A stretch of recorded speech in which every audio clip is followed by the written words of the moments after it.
York. If you can make it here, you can make it anywhere. Well, easier said than done. Home to the world's most renowned art schools, museums, and galleries, New York continues to allure creatives with a vision of artistic success.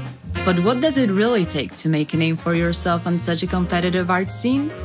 My name is Marzena Jarczak, and in the second season of Unseen, I'm traveling to New York to talk to curators, academics, and critics about their impact on the artists' careers. I will visit museums, galleries, artist studios, art residencies, and foundations to learn more about the diverse ways an artistic formation can take. And as always, I am taking you with me.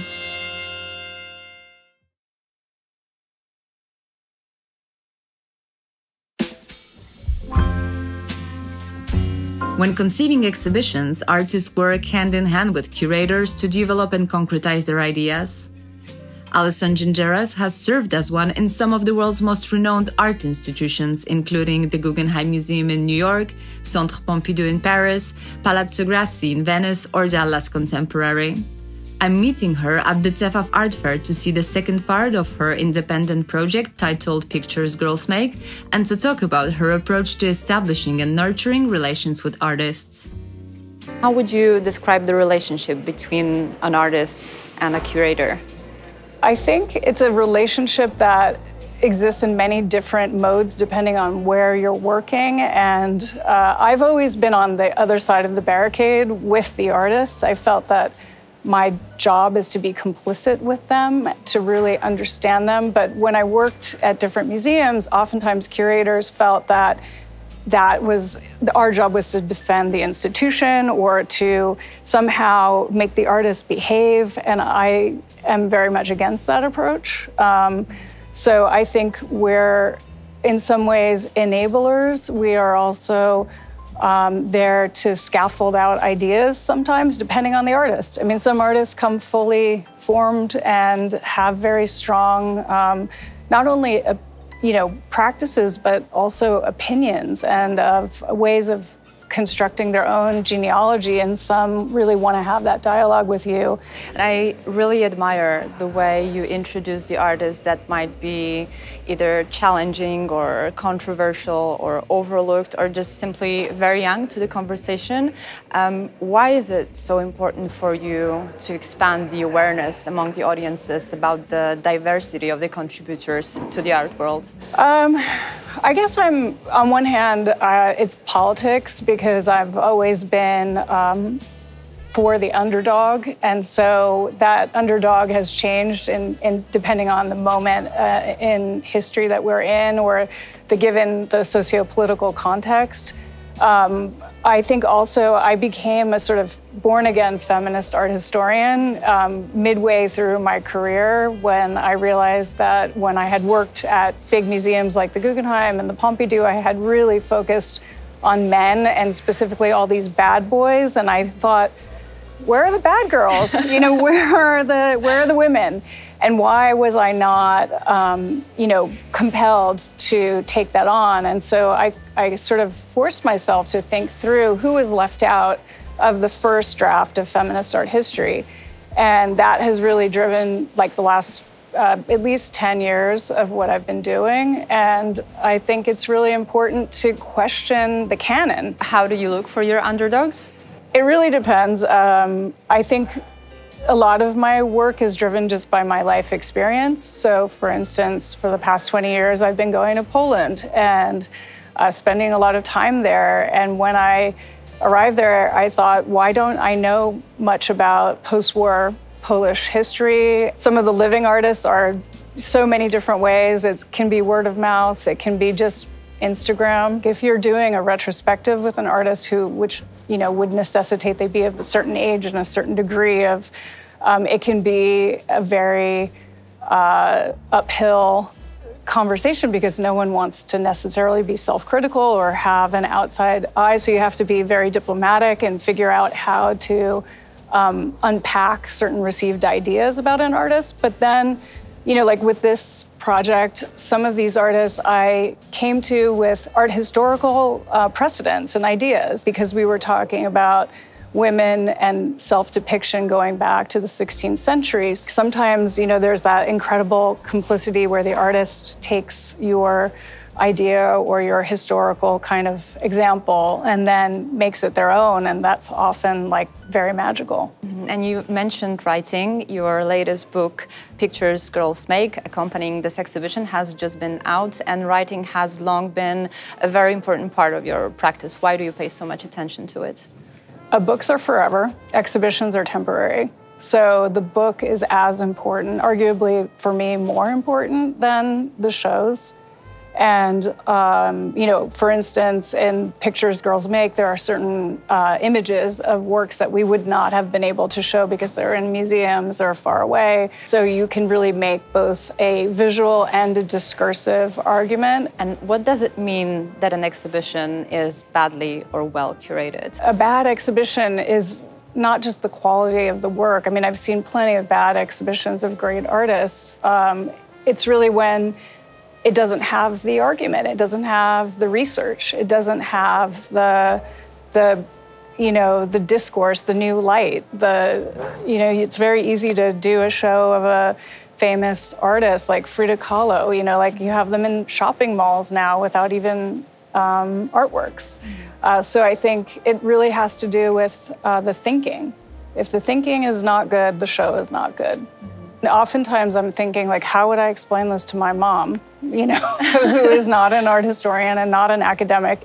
I think that the accessibility question, again, really has to do with the writing, the argument, the discourse, to make people feel okay to ask questions and also to write and to present things in a way that is very legible. Like, to me, it's important that you walk into this show and understand, oh, it's about portraits. They're all pictures of people. Like, start with something that you don't have to have a degree and assault people with vocabulary that, that's for the academic conference. That's for a different moment. But when you're making an exhibition, like, I want, like, my grandparents to walk in and understand it. And be engaged into it. it.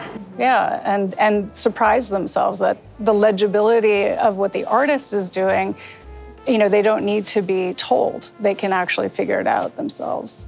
And does curating come with a big sense of responsibility for the artists? I do think you have a responsibility, and I think you also have a responsibility to challenge the artist, not just to, sometimes when you have a close relationship, the first thing they propose might not be right. So you have to have that ability and that candor to talk to them in that way. Do you ever set yourself the line up to where you interfere into their creative process? I think, again, it's like very dependent. I mean, I also live with an artist, so I've learned so much about the process, and I think I have a deeper respect because I know what it takes to wake up every day and to, artists work for themselves. There's no corporation or that gives them a directive. So I feel like I have this very profound understanding of that, and I've tried to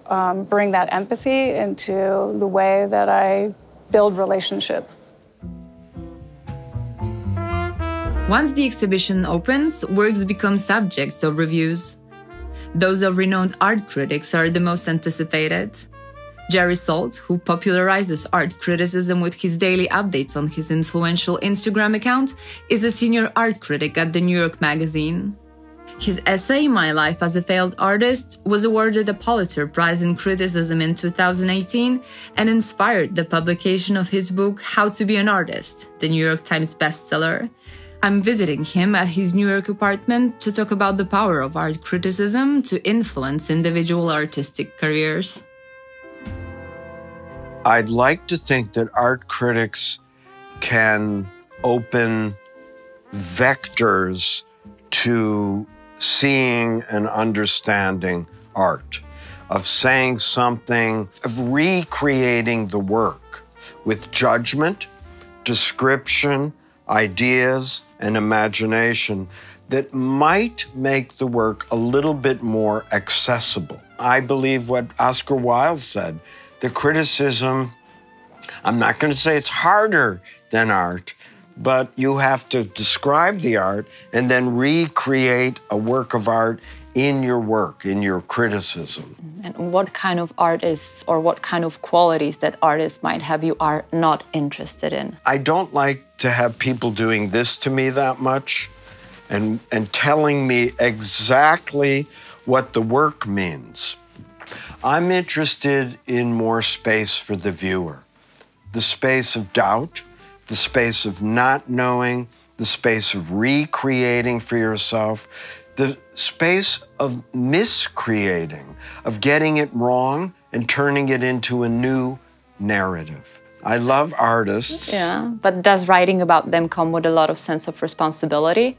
No. I only have one responsibility, and that is to the reader. I don't care if the artist likes it, disagrees with it, or even reads it. I'm not writing for the artist, frankly. The artist's main job is to embed thought in material. I never speak to the artist before I'm going to write, ever. I don't speak to the dealer. I get a bad idea, I go in there, and I fail, and I fail, and I fail, and then I send it in. Did you ever tell to any artist that you think it's not going to work out for him, for her? No. Never? No, no, no. But would you? So I will say it in my criticism, but I'll never suggest you should not do anything. I'll just say what you're doing may not actually be art. Maybe you're just doing politics or sociology. When you were writing your book, did you think that it might become an emergency read for artists? I don't know what I thought of that book. Like the things that all of us do, I wrote it as an article. It became a big hit. And somebody said, you want to do a book of it. And I was writing as hard as I could, trying to go all of my fears, all of my thoughts about what art might be, and make it a book of prayer almost, a book of psalms, where you, very short, very understandable, and maybe could give some help. I started as an artist in my 20s. I had a pretty good career in Chicago, Illinois, and the demons spoke to me. And they said to me what they say to you. You don't know what you're doing. You don't know your art history. If you're an artist, it'll say you don't know how to draw. You don't have anything original to say. I listened to those voices, and I stopped being an artist.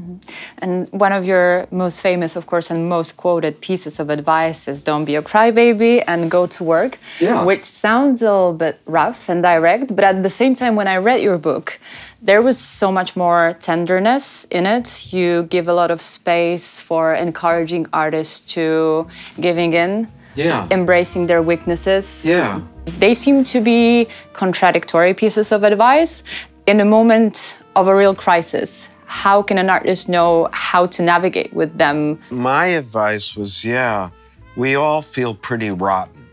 None of us knows what we're doing, but we all have a sense of how to do it somehow.